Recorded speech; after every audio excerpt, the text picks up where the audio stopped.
If we have to shut the whole place down, we will. I just hope we were one of the first, if not the first states in America to do that in March.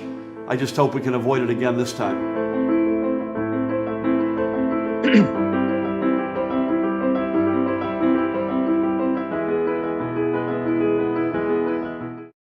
Hello, I'm Bob Costa, national political reporter at the Washington Post. Welcome back to Washington Post Live. We will continue this afternoon our series on leadership during crisis about the coronavirus pandemic. Our guest is a returning guest, New Jersey's Democratic Governor Phil Murphy. Governor Murphy, welcome back to Washington Post Live. Good to be back, Bob. Thanks for having me. New Jersey, the Garden State, a great state, but it's been through some tough times with this coronavirus pandemic. You've been spiking in recent weeks. What is the latest on the pandemic in New Jersey? You're absolutely right. I mean, you and I have been together way back. This is now deep into our 8th month. We paid one of the biggest tolls of any American state in terms of loss of life. But the good news is and was that we crushed the curve and got to a really good place. But there's no question a second wave is upon us. We've had cases now, 4-digit positive cases for weeks. Folks are still passing away. Hospitalizations are back up over 1,200 as of today. And so we're combining surgical strikes into communities with testing, tracing, enforcement, public service in multiple languages on the one hand, and consideration of other broader steps on the other, which I think we'll inevitably have to take. New Jerseyans have done an extraordinary job by the millions, but there's a lot of pandemic fatigue right now, understandably, and we're going to have to take some steps here to do our best to get those numbers contained. So, Governor, what are those steps going to be? Are you going to stop indoor dining? What's the plan? I hope we don't have to do that, Bob. But I think it'll be a combination of a number of things. We're looking at cross-state sports-related tournaments appear to be a source of concern. We got a number of bartenders who have showed up of late testing positive. So we're looking at our bar policy. And for us, by the way, it's sit down only, but that's something that we want to look at. Some communities have put essential, non-essential businesses have put a stoppage time on them. That's something that's on the list that we're looking at. A number of alternatives here.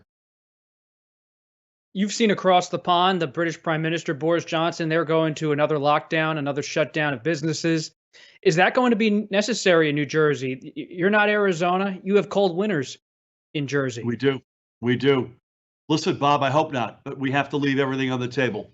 There's just no other responsible way to answer that. Again, I hope it can be a combination of palatable but effective steps on the one hand, with surgical strikes on the other hand, such that we can contain any second wave, but also keep our businesses, even if at modest capacities, open. One interesting data point, schools have been open for over 2 months. We still have very modest number of outbreaks or in-school transmissions, 30-something cumulatively over the past couple of months in a building, in a school system rather, with over 3,000 buildings. So that is continuing to look well within any acceptable range, and that's encouraging. But is there a deeper story on schools? Are students, even if they're not contracting the virus or showing symptoms, are they spreaders? Are you learning anything more about that? They certainly can be. And by the way, the number of cases that we've had include both students, educators, administrators, but there's been the cross-generational concern that we've had from day one. The only thing I'd say is the in-school experience doesn't appear to be exacerbating something that we already know exists. We've now got, I think, over 500 of our districts are in at least a hybrid mode. 170, I think, are all remote, and then there's just about 100 that are fully on in person. So after 2 months, it's more than anecdotal evidence. We've got a fairly good set of evidence here on the school picture. When you talk about surgical strikes, what does that mean if there's a community of multi-generational homes, people living in homes together, multi-generations. It's fall. It's going to be winter soon. How do you have a surgical strike, as you say, in a community where people are packed into apartments Sure. in a cold weather environment? Yeah, I'll give you what we do, but I'll also be fully accepting of that concern because it is a real concern and there's no good answer to it. So I'll give you an example. Lakewood is one of our fastest growing communities in the state in Ocean County. Just in and around the high Jewish holidays, there was a flare up of cases in and around Lakewood. We worked with the elected leaders, we worked with the faith leaders, and we plussed up resources in testing, tracing, enforcement, public service. We did it as a team, and it appears by all accounts to have worked. So that's the good news, and that's a model that we're applying elsewhere. Right now, as I speak with you in Newark, a much larger community, a similar approach. In that case, for instance, the East Ward of Newark has a lot of Portuguese Americans, so excuse me, our bullhorn is in both English and in Portuguese. But to your very good question, Bob, a lot of the transmission right now, with all due respect to what I said about bars and hockey and or other sports or hours of non-essential businesses, a lot of the transmission is taking place in private settings, including multi-generational households. And that's hard to regulate. It's even harder to effectively enforce compliance. It's why we're concerned about the scale of upcoming Thanksgiving celebrations and other holidays. That's hard. That's a lot of bullhorn. That's a lot of appealing to people to do the right thing. And you know this, a disproportionate amount of impact since day one on communities, on Black and Brown communities. And among other contributing factors, there is a much higher percentage of multi-generational packed in living circumstances.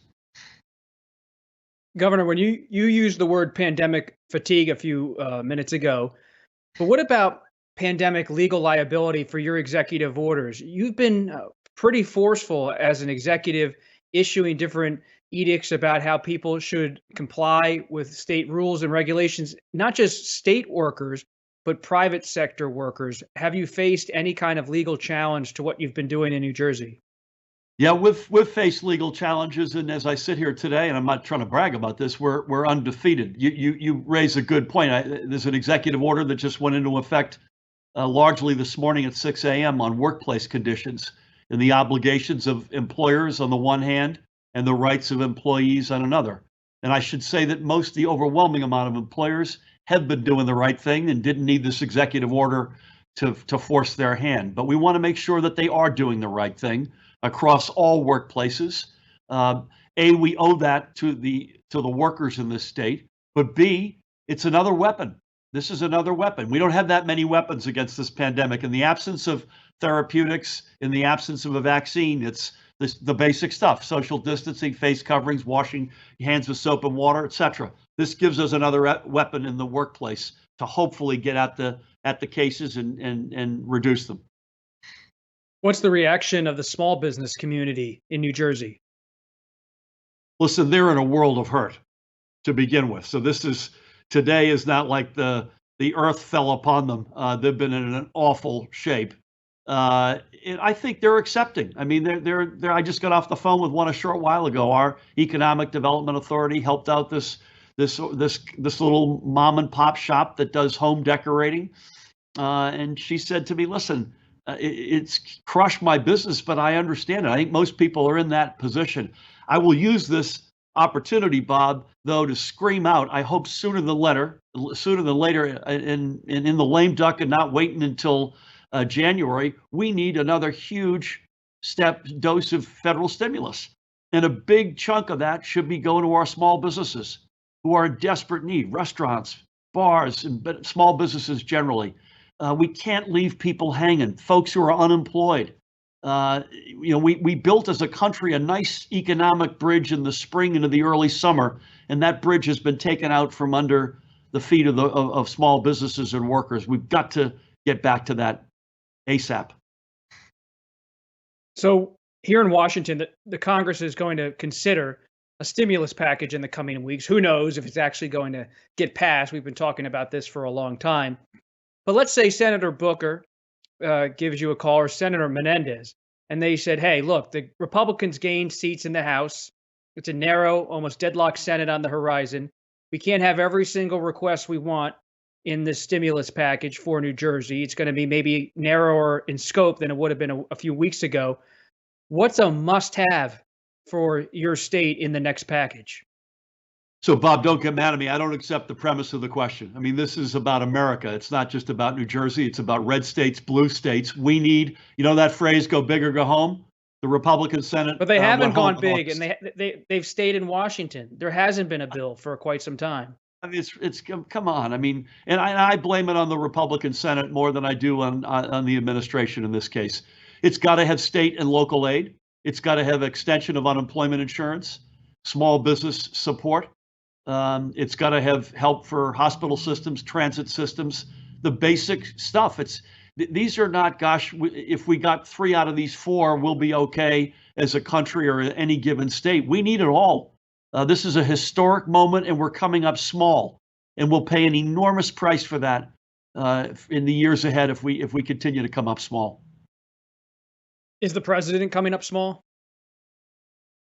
On stimulus, based on our conversations with him and his people, I think he's wanted to get something done, in fairness, on this particular point. In the administration, in our deepest, darkest hour of need, we have been able to find common ground, and I will be forever grateful for that. As it relates to a national, forward-leaning, aggressive policy against the virus, it has not been as it should be. Whether it's face coverings, which they've allowed to be politicized, manufacturing of essential PPE and ventilators and all the stuff that we need. Again, we found common ground in our hour of need, but it needs to be more than that. It needs to be better than that. And the cases are going up and not down. There's a lesson I learned a long time ago. If you let a crisis drag you, you'll never get out ahead of it. The key is to get out ahead of it, and that's what we still need to do. What does it mean, Governor Murphy, for the federal response, the state outlook? If President Trump follows the advice of some of his supporters, you heard the chants, and fires Dr. Anthony Fauci, maybe not directly, but he finds a way to release Dr. Fauci from his post. That's an awful, awful result.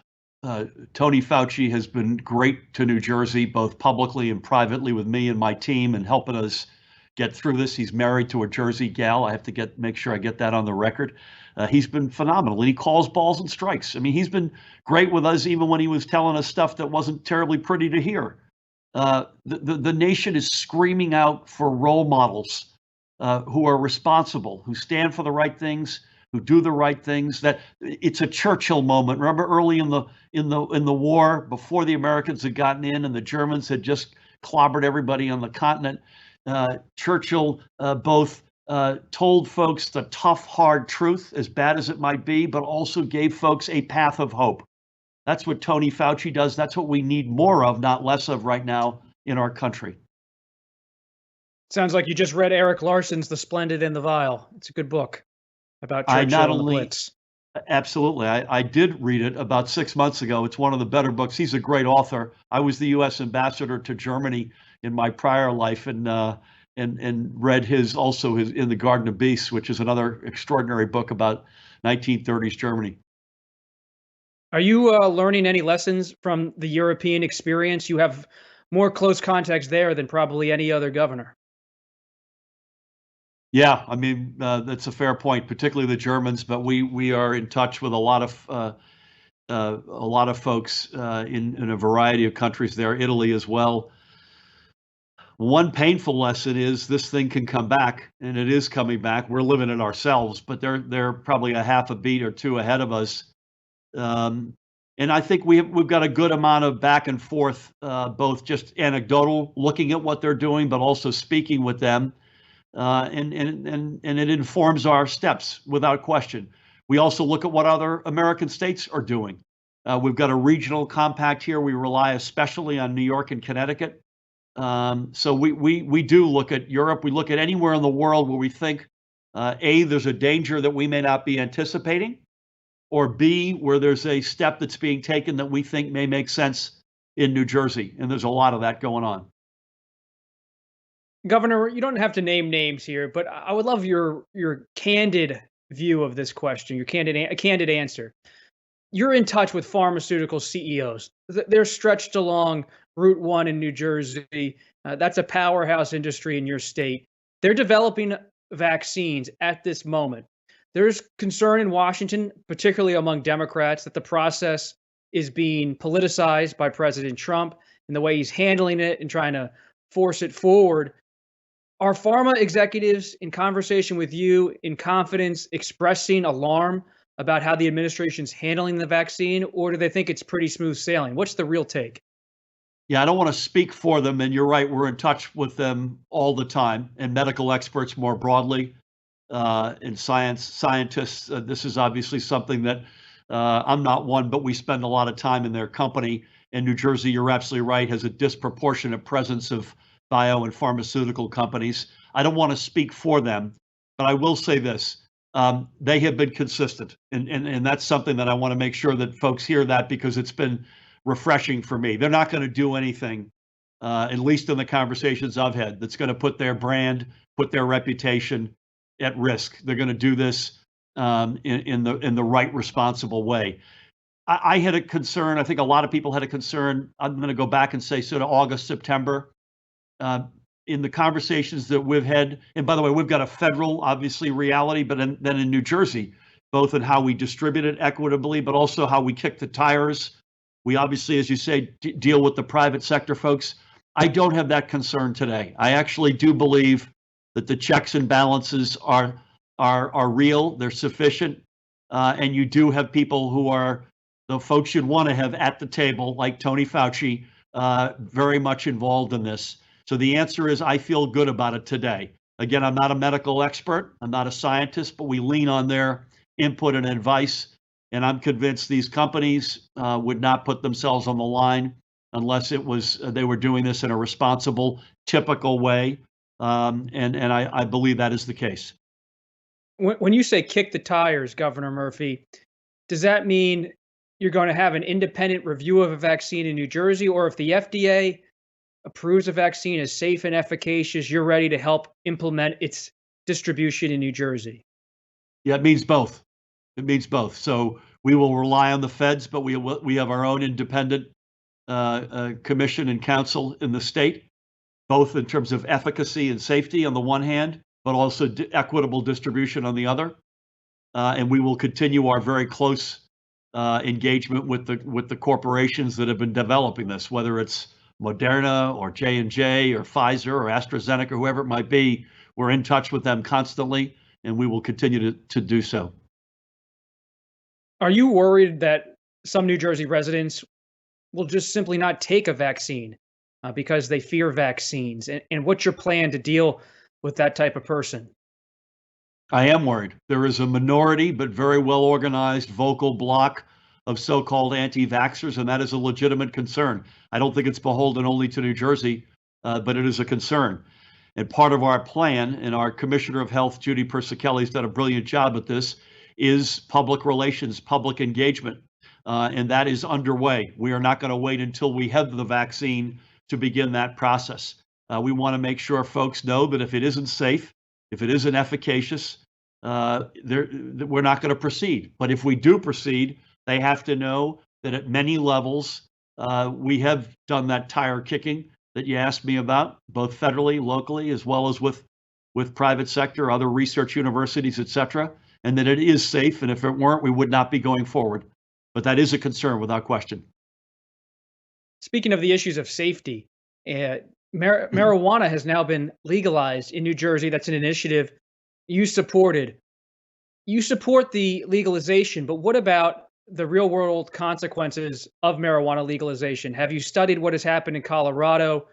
What are you trying to work against, if anything, from happening in your state as you move forward on that?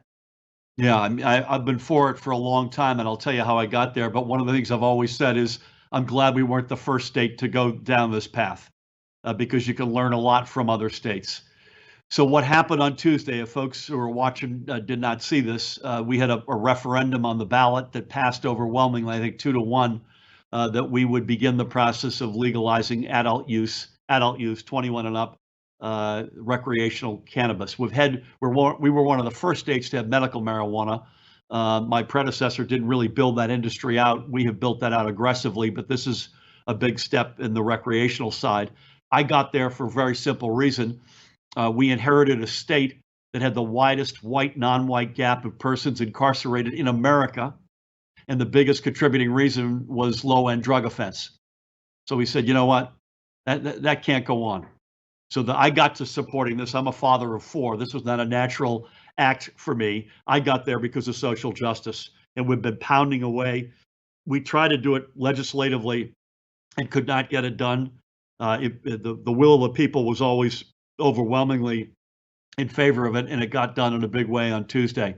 We now have to do enabling legislation. We now have to set up a commission, an executive director, commissioners, and begin the actual build out of the industry. And they will, I don't want to speak for them, they will absolutely go to town on what's worked and what hasn't worked in other states. It could be, I hope it isn't, but it could be as much as a year from now until this is an industry that is actually up and running.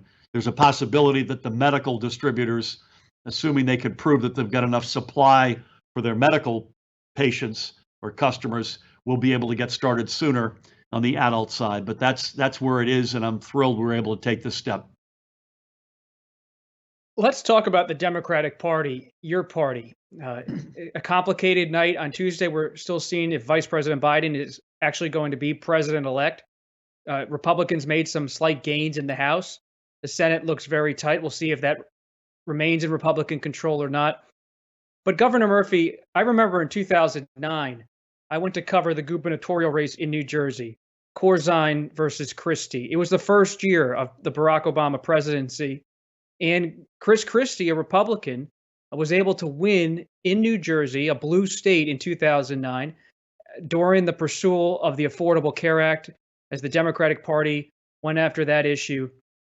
You're on the ballot next year in 2021. You're running for re-election in New Jersey. Are you concerned about your party moving too far to the left in the coming year and perhaps damaging your chances in 2021? Or should Vice President Biden pursue a progressive agenda? Listen, I'll speak first to inside the 4 walls of New Jersey, which I obviously know the best, although I'm hoping you're right that he becomes sooner than later President-elect Joe Biden. I've known him a long time. We've worked together over the years, and I'm a huge fan. And he's exactly what the country needs. So we had elections on Tuesday in New Jersey, and I ran and continue to call myself a pro-growth progressive, proudly progressive, but also I got elected to fix the economy, meaning grow it. It hadn't grown under the years before we got here, and to make it fairer and make it work for everybody. So we've pursued those avenues.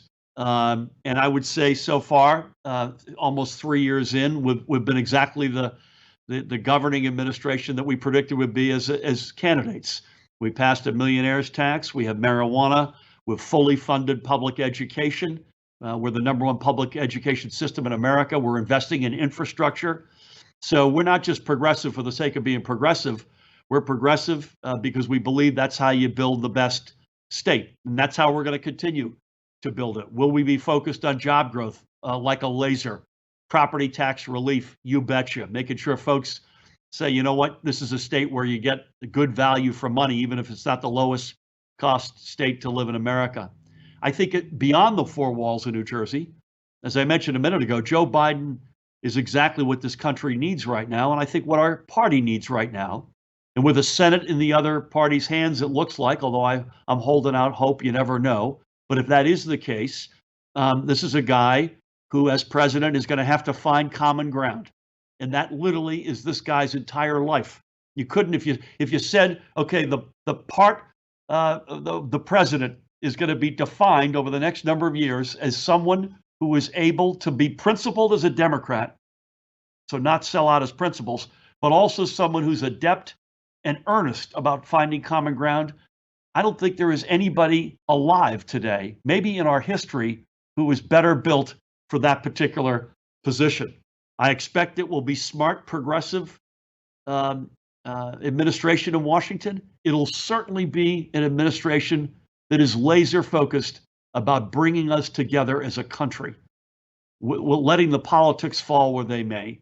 That's what he has to do. That's what Joe Biden will do. And that's good for everybody, Democrats, Republicans. The most important thing is we're Americans, and he gets that. Are you 100% running for re-election in 2021? Or if Vice President Biden becomes President Biden, would you consider serving in the cabinet if asked? I would be flattered, but I am 100% all New Jersey all the time. What about a role as a coronavirus pandemic coordinator while staying governor? Could you see yourself doing something like that? I'm flattered you'd even raise it, but putting aside whether or not I'm qualified to do that, because I think that person probably either should have medical and scientific pedigree or have people certainly surrounding them.